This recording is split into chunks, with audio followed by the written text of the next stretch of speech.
আজকে হচ্ছে ফেব্রুয়ারি মাসের 17 তারিখ। 15 তারিখে জঙ্কুক একটা উইভার্স অ্যাপে পোস্ট করেছিল। সেখানে কিছু লেখা তিনি লিখেছেন। তো সেখানে তিনি কি লিখেছেন, তিনি আর্মিদেরকে সেখানে কি বার্তা দিলেন, আর্মিদের জন্য সেখানে তিনি কি লিখেছেন, সেটাই আজকে তোমাদেরকে এই ভিডিওতে জানাবো। তো হ্যালো আর্মিস, আসসালামু আলাইকুম। তো সবাই কেমন আছো? আশা করি সবাই অনেক ভালো আছো। এই ভিডিওটা তোমরা প্রথম থেকে শেষ পর্যন্ত দেখতে থাকো, নাহলে তোমরা জানতে পারবে না তিনি কি লিখেছেন। তো চলো আর কথা না বাড়িয়ে ভিডিওটা স্টার্ট করা যাক। প্রথমে তিনি লেখেন, তোমার সেনাবাহিনী সুস্থ আছে, তাই না? এখানে তিনি প্রশ্নটা নিজে নিজেকেই করেন যে তোমার সেনাবাহিনী সুস্থ আছে। মনে হচ্ছে আবহাওয়া উষ্ণ হচ্ছে, কিন্তু ঠান্ডাও আছে, এবং আমার মনে হচ্ছে আমি আমার হৃদয়ের দিকে তাকিয়ে আছি। আজকের আবহাওয়া বিশেষ করে খারাপ। সেই জন্য তিনি প্রথমে ওই প্রশ্নটা তার আর্মিদেরকে, মানে নিজে নিজেকেই করেন। এখনও অনেক পথ পাড়ি দিতে হবে, কিন্তু এই মুহূর্তে মনে হচ্ছে নিজের জন্য মনোযোগ দেওয়ার জন্য আরও অনেক দিন বাকি আছে। এটা এমন একটা রাত যখন আমার মাঝে মাঝে অনেক চিন্তা আসে।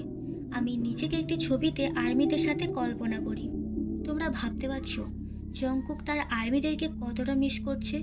শেষে কিনা কল্পনাতেও ছবিতে তার সাথে আর্মিদেরকে দেখতে পাচ্ছে কিংবা মিস করছে। আমার ঠোঁটের হাসি দেখে আমি খুব খুশি। এগুলো লেখার সময় বা বলার সময় তার ঠোঁটে হাসি পর্যন্ত চলে এসেছে। আমারও কিন্তু ঠোঁটে হাসি এসেছিল, এটা যখন আমি ফার্স্ট পড়ছিলাম। জংকুকের এই ফানি বা ইমোশন কথা শুনে তোমাদের ঠোঁটে কি হাসি এসেছে? এরপরেই তিনি বলেন, অন্যদিকে এমন সময় আসে যখন আমি ভাবি যে এটা কি শুধুই কল্পনা। আমার মনে হয় হ্যাঁ, এটা শুধুই কল্পনা। অবশ্যই আমি সেই সংশয়বাদকে সন্দেহ করব এবং আত্মার কল্পনার চেয়েও সুন্দর স্মৃতি তৈরি করব।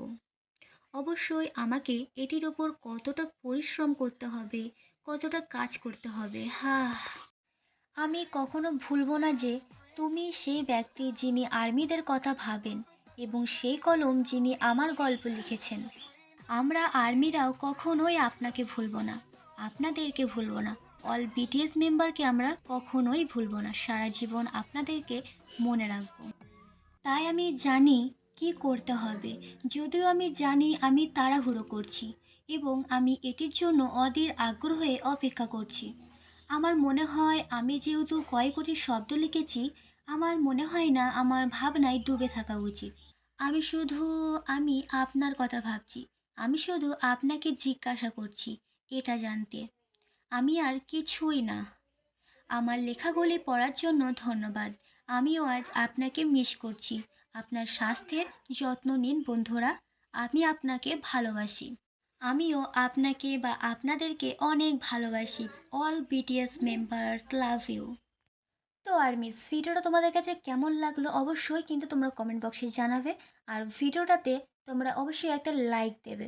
ভিডিও দেখছো কিন্তু তোমরা ভিডিওতে লাইক দিচ্ছ না। তোমরা অবশ্যই ভিডিওটাতে একটা লাইক দিয়ে দেবে।